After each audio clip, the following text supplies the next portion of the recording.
Então vamos lá, vamos falar da pauta de hoje e vamos começar falando que esse roteiro foi reescrito algumas vezes. Porque vocês sabem, vocês que acompanham o canal sabem que a gente não gosta de abordar pautas fervendo, né? A gente acha que quem aborda pauta quente demais se queima. E pra abordar pauta quente de maneira qualificada tem que ter uma estrutura que a gente não tem. A gente ainda faz trabalho artesanal com poucas pessoas, então a gente pode oferecer pra vocês nossa análise, nossa experiência, nossa formação, nosso cuidado, nossa curadoria. É isso que a gente pode oferecer. Vocês sabem também que a política no Brasil não é pra amadores, que as coisas aqui acontecem num ritmo muito insalubre e que a gente às vezes é vencido pela exaustão. Então, se eu fizer um compilado de tudo que aconteceu e todas as pataquadas à la Sargento Pincel que aconteceram nesses últimos dias, amanhã o vídeo vai estar velho já, porque tá saindo coisa todo dia. O que a gente quer mostrar pra vocês é um aporte mais histórico, puxar o fio da história pra mostrar pra vocês como é importante a palavra de ordem sem anistia.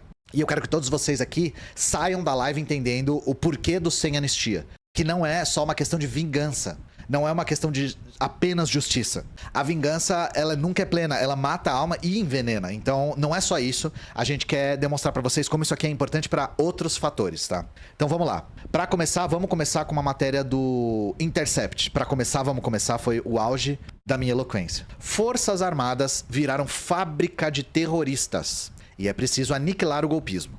Provas robustas do envolvimento de dezenas de militares, muitos de alta patente, em plano golpista e homicida obriga limpeza radical nas Forças Armadas. Vamos lá, vamos começar a conversar sobre isso. Semana passada, a Polícia Federal concluiu o inquérito da tentativa de golpe, e uma tentativa de golpe que envolve o Bolsonaro e as Forças Armadas. E a gente não tá falando das Forças Armadas por acaso. No inquérito foram 37 pessoas, 25 são militares e a maioria desses 25 são de alta patente. Entre eles, figuras que vocês conhecem. Braga Neto, que é um bosta. Esse Braga Neto, que é um bosta. Um bosta. Augusto Heleno, né, que a gente já fez um vídeo, inclusive, praticamente só sobre ele aqui. E o Paulo Sérgio Nogueira de Oliveira, também conhecido por vocês como Sentar na Mesa. Se vocês não lembram quem é o Paulo Sérgio Nogueira de Oliveira, vocês provavelmente lembram de Sentar na Mesa. Vamos sentar na mesa! O que eles têm em comum? Além de serem pessoas que são mais figuras públicas, são ministros do Bolsonaro. Todos foram ministros do Bolsonaro. E de acordo com a Polícia Federal, as provas são muito numerosas e muito robustas e não deixam muita margem para negociação. Vocês têm visto por aí a patota da extrema-direita falar que pensar em matar não é crime. Isso tudo para fazer parecer que o que aconteceu não foi grave. Eu acho que aqui pro meu público eu não preciso falar para vocês não caírem nessa, mas não caiam nessa, vai. Caso alguém aí ainda esteja em cima do muro, algum centrista iluminado, algum Pedro Dória, não caiam nessa de pensar em matar não é crime. Isso aí é um embuste. Se tivesse dado certo, a gente ia ver, sim, gente morta, não tem a menor dúvida.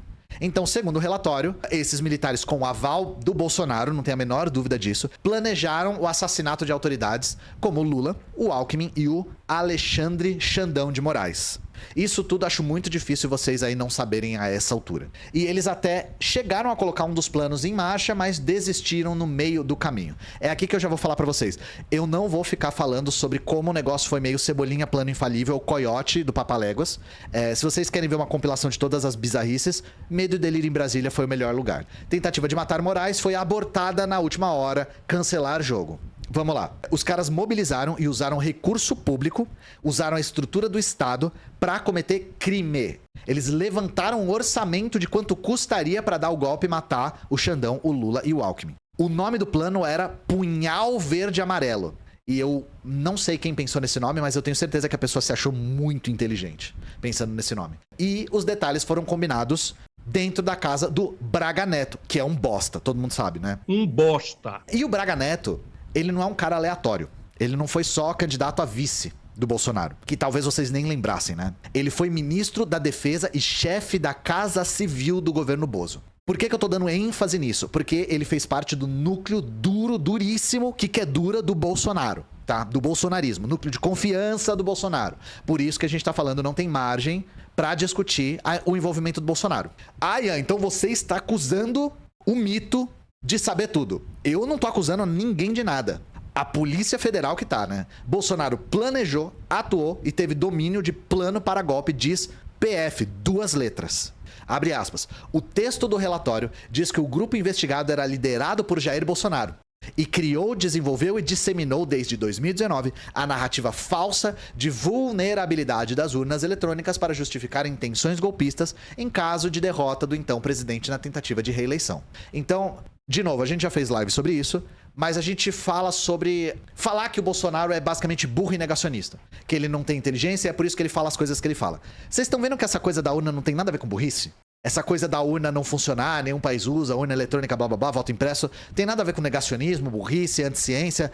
Tem a ver com uma tática golpista para justificar um golpe, para ter apoio popular por um golpe de Estado.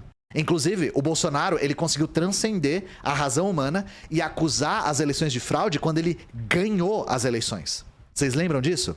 O Bolsonaro ganhou e acusou de fraude. Tem níveis, né? O Aécio perdeu e acusou de fraude.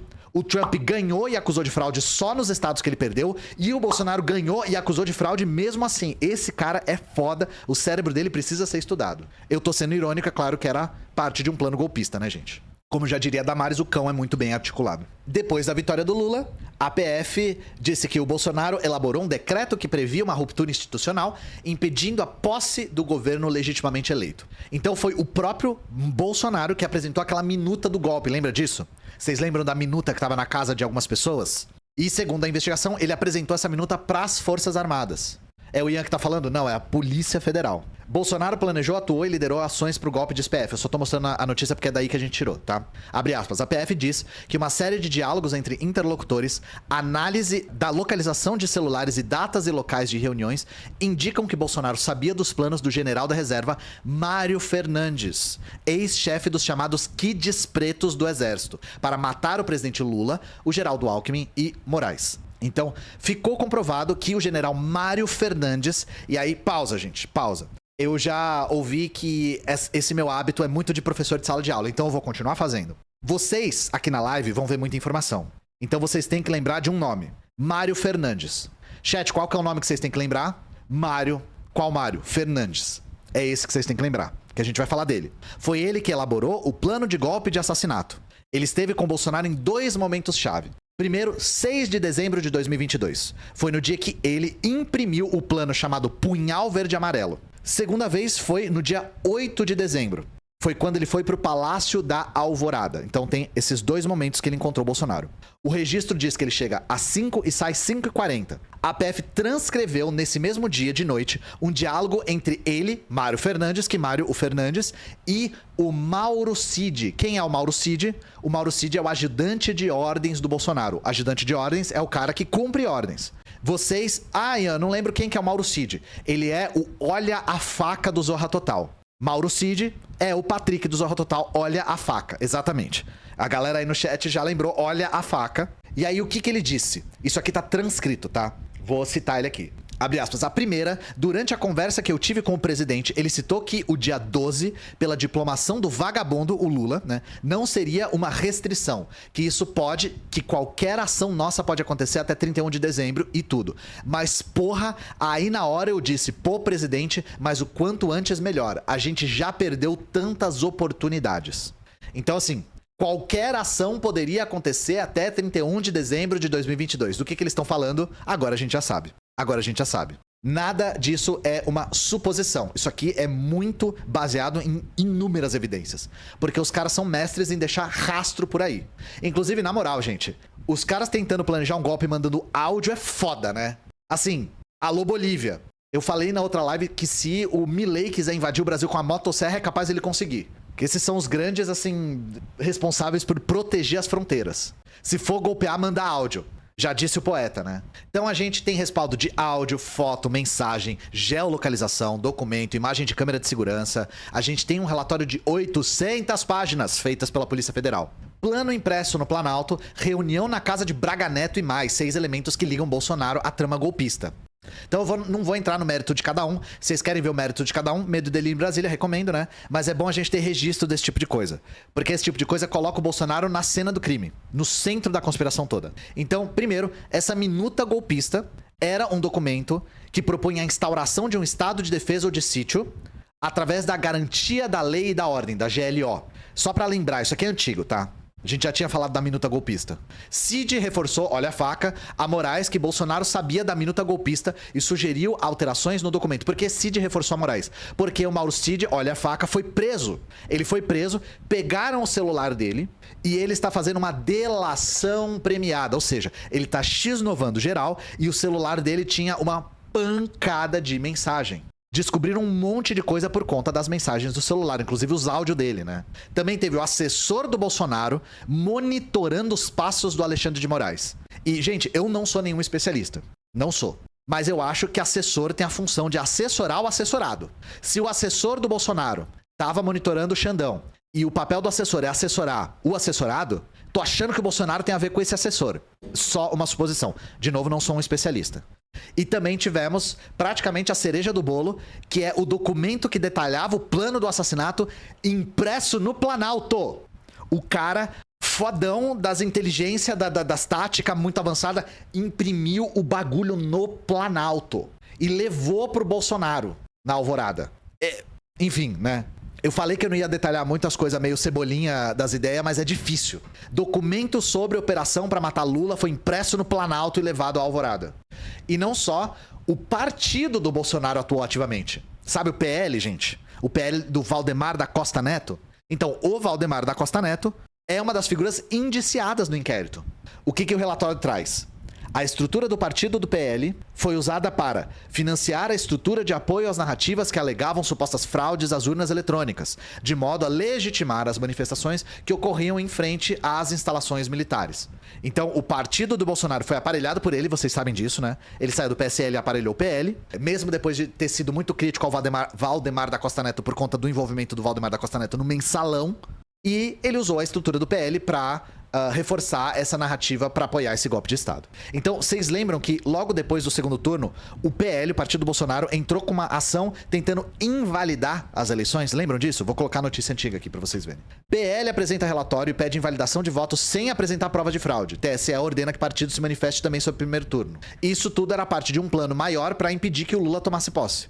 Então, já tá mais do que evidente que o Bolsonaro não só sabia, como ele fez parte disso. Ele articulou isso. Ele tá no centro da cena do crime.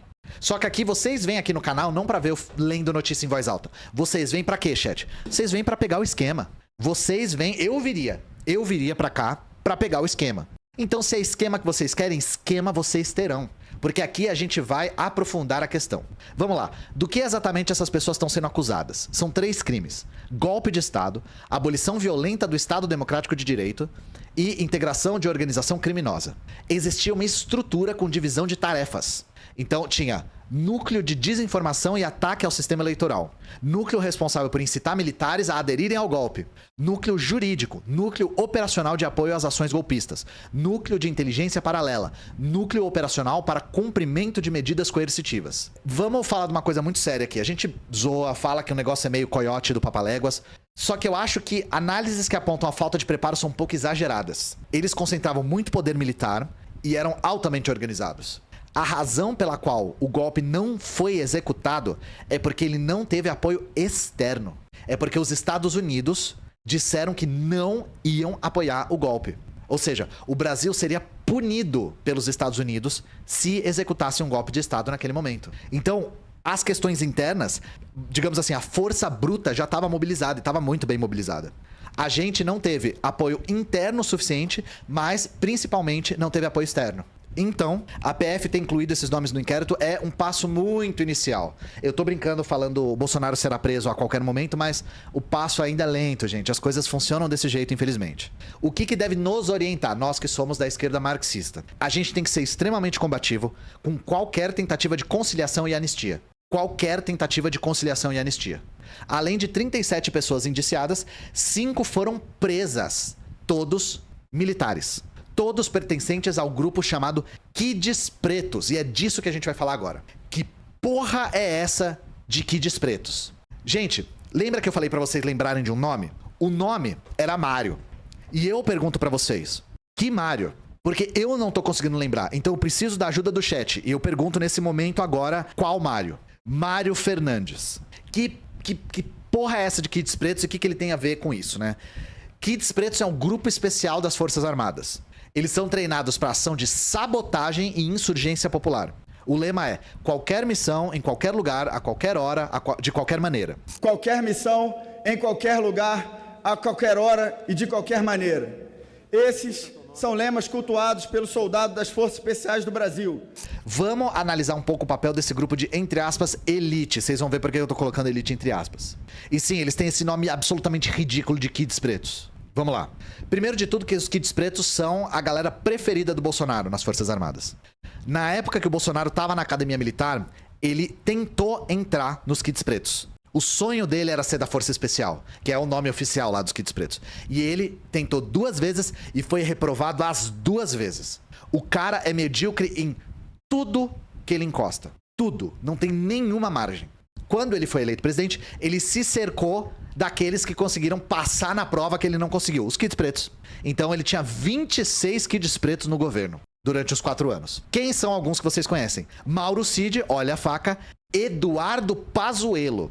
Vocês aí falando, como é que o Eduardo Pazuello virou general? Como é que esse mentecapto virou general? Então, ele não é só general, ele era da equipe de elite.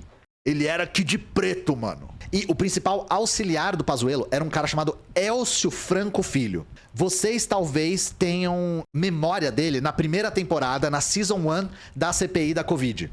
Que é o cara que não respondeu os e-mails da Pfizer e depois autorizou compra de vacina superfaturada. Lembram desse cara? Talvez vocês conheçam ele como o terrível homem do broche de caveira.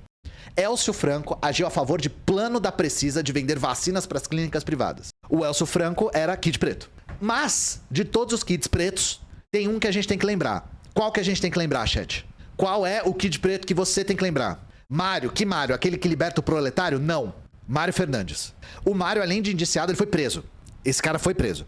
E ele era um dos principais homens de confiança do Bolsonaro. Então, o Bolsonaro nomeou esse cara ministro interino da Secretaria-Geral da Presidência, quando ela era comandada por outro Kid Preto, que era o Luiz Eduardo Ramos. Em 2020, o Mário Fernandes tentou subir de divisão nas Forças Armadas, não conseguiu e foi para reserva. Em 28 de julho de 2021, o Bolsonaro nomeou esse cara secretário executivo da Secretaria-Geral da Presidência. Quando o Lula assumiu a presidência, ele foi recolocado no gabinete de quem? Do deputado federal Eduardo Pazuello. Caso vocês não lembrassem, o Pazuello, o Pazuzu, foi eleito deputado federal. E esse cara, o Mário, que Mário foi colocado no gabinete dele. Então era um cara de confiança do Bolsonaro, foi nomeado para estar do lado do Bolsonaro 24 horas por dia. E esse cara foi o principal articulador do plano que previa matar o Lula. Tá bom? E ele não é uma figura isolada.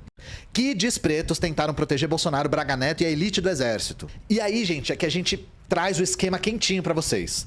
Em que período histórico vocês acham que nasceram os Kids Pretos? Porque eles não existem desde sempre no exército. Eles surgiram em qual período? Vocês têm uma chance pra acertar. Ditadura, exatamente. Eles surgiram na ditadura. Meses antes do AI-5, foi criado o Destacamento de Forças Especiais, subordinado ao Centro de Instrução Paraquedista General Penha Brasil. Esse é o embrião dessas forças especiais. A origem oficial foi depois, foi em 83. Foi criado o 1º Batalhão das Forças Especiais, mas esse embrião já estava atuando. E esse destacamento já tinha atuado em alguns episódios, como é o que eu vou mostrar para vocês agora. 94 anos de Sérgio Macaco, o capitão que evitou um banho de sangue na ditadura. O recrutamento de paraquedistas do esquadrão Paraçar, em 68, tinha a intenção de executar um plano que era explodir o gasômetro do Rio de Janeiro. Tinha a ver com esse destacamento que é o embrião dos Kids Pretos. O que eles queriam fazer? Explodir o gasômetro e botar a culpa nos comunistas. Só que o Sérgio Miranda de Carvalho, vulgo Sérgio Macaco, se insubordinou, não cumpriu as ordens e evitou que isso acontecesse. Se acontecesse, teria sido um Rio Centro que deu certo. E aí, vocês vão talvez ficar surpresos. Quem era o superior do Sérgio Miranda, que se insubordinou? É um cara chamado Brigadeiro João Paulo Burnier. Esse nome é familiar pra vocês? João Paulo Burnier. Quem aí sabe do que eu tô falando? Esse cara era o superior do Sérgio Macaco. Pra vocês que frequentaram cinema recentemente, vocês sabem quem é o Burnier. O Burnier, em 59, tinha tentado dar um golpe contra o JK e foi anistiado. A gente já falou disso aqui no canal, sobre como a história do Brasil é uma história de golpes sucessivos que foram anistiados e que os próximos golpes são responsabilidade dessa anistia. A gente já tinha falado do Burnier antes. E graças a essa primeira anistia, ou seja, porque quando o Bonnier tentou dar um golpe com o JK, ele não foi preso, ele foi capaz de sequestrar, torturar e matar o Rubens Paiva. Que é uma história que talvez vocês agora conheçam por conta do filme Ainda Estou Aqui, que está em cartaz nos cinemas agora. Então vocês entendem?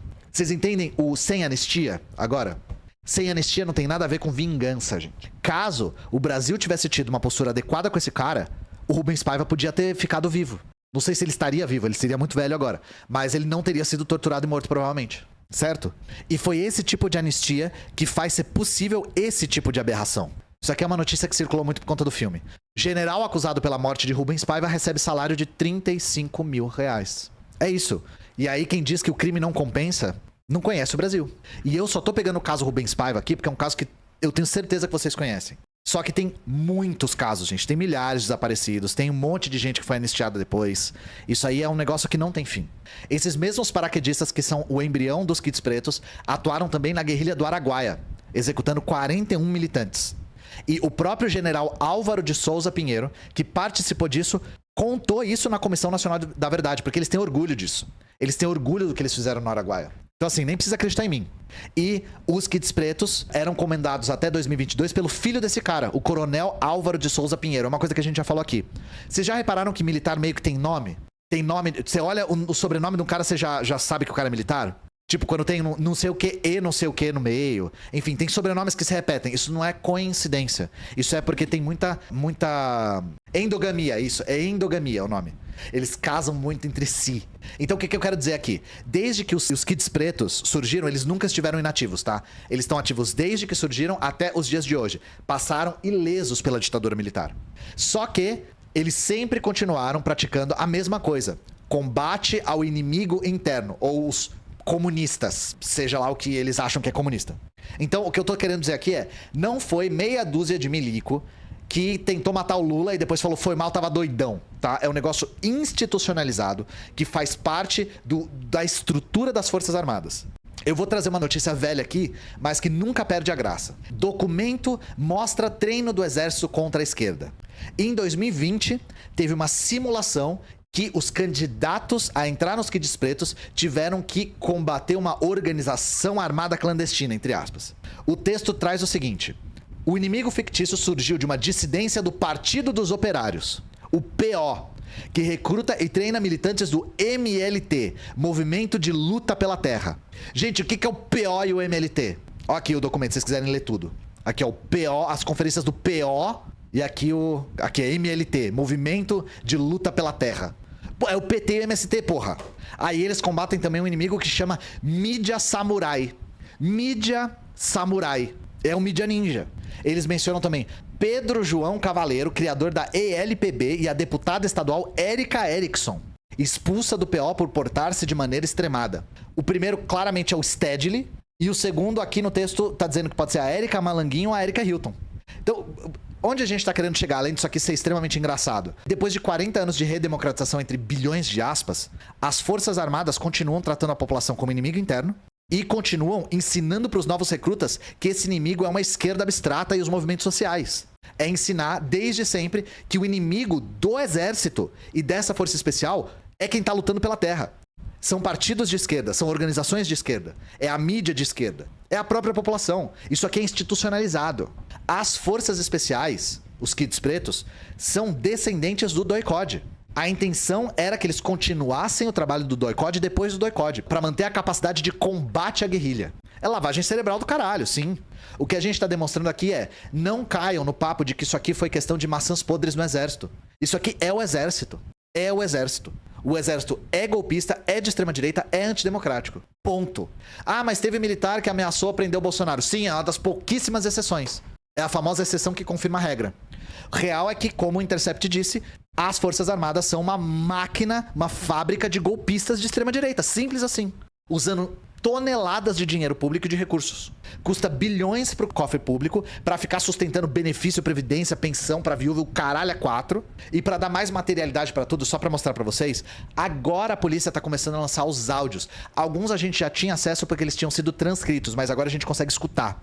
E essa própria narrativa tá sendo usada para anistiar o Bolsonaro. A gente às vezes olha a mídia fascista para tentar ver como é que eles estão falando das mesmas coisas. e pegar pegar a Felix Beobachter aqui do Brasil, que é a Gazeta do Povo. Áudio de militares podem inocentar Bolsonaro de suposto golpe de Estado. Olha o Pelé que os malucos estão tentando fazer aqui. Olha o Dibre. Os caras estão tentando pegar os áudios pra falar que isso inocenta o Bolsonaro. Então, o que eles querem falar? Que os militares sim queriam fazer um golpe, mas o Bolsonaro resistiu democraticamente dentro das 4 linhas.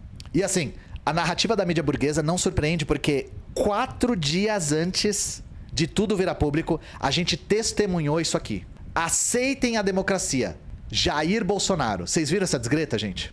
Aqui num texto que eu tenho certeza que não foi ele que escreveu.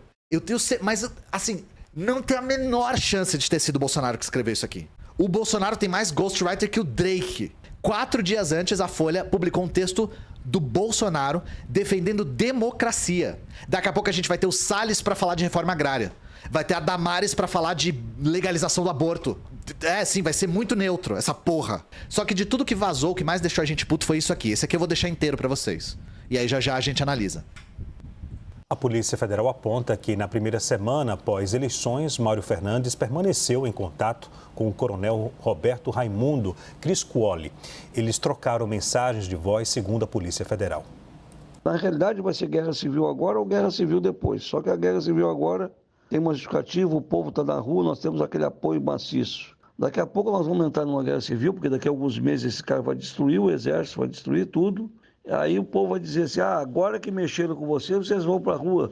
Vocês resolvem tomar? Então vai ficar feio. Porque ele vai destruir todo o exército, ele vai mandar todos os 4 estados embora. Menos, vai ficar com G. Dias e alguns outros aí. Cara, não vai ficar legal, cara. É melhor ir agora, que o povo está na rua e pedindo.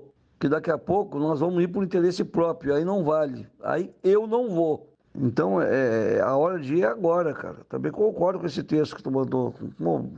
Tô dentro. Mas tem que ir agora que o povo está pedindo. Não porque vão mandar os generais para reserva.